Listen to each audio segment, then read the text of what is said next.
Bonjour, aujourd'hui je voulais vous présenter Popic, les stickers sur les drapeaux du monde. Alors voilà le grand planisphère où on va disposer les stickers des drapeaux. Donc il y en a près de 200 pour les placer sur les pays. Donc je voulais vous le présenter pour savoir si c'était intéressant ou pas de l'acheter.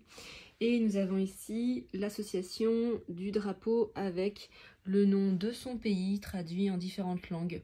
Donc ça va être un peu le document repère pour associer le drapeau sur le plan, même s'il y a les chiffres, un chiffre par pays.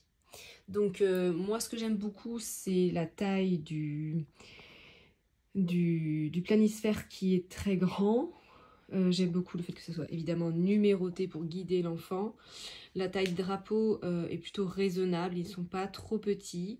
Après c'est vrai qu'il y en a énormément, donc je ne pense pas que l'enfant puisse mémoriser tous les drapeaux.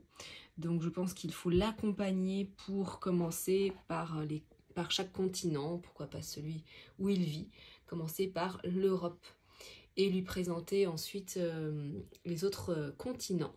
Quand on va présenter le drapeau, il faut lui donner des informations sur le pays pour donner du sens et ancrer la connaissance. C'est vrai que les stickers, moi j'adore parce que pour la motricité fine c'est super, la répétition et la concentration c'est top avec du coup un apprentissage de la géographie qui a du sens. Après mes points négatifs c'est qu'il y a les délimitations entre les pays est très légère. Vous voyez, il y a beaucoup de drapeaux pour chacun des pays, surtout l'Afrique. Voilà, là où c'est très petit, les pays sont petits, c'est dur de bien identifier le pays. Les couleurs sont trop proches, un dégradé de bleu, de vert.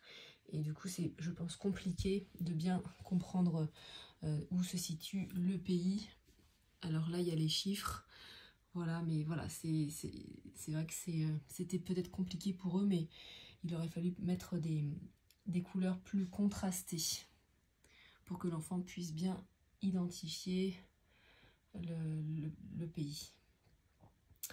Voilà, après voilà, il y a beaucoup de pays, donc il faut les accompagner par groupe de pays, mais sinon après ça peut être intéressant pour l'activité en elle-même, de se repérer dans les chiffres, de localiser sur le continent les pays, les drapeaux. Donc voilà, c'est toujours constructif, mais c'est en complément évidemment des autres matériels de géographie qui sont beaucoup plus concrets pour l'enfant que celui-ci.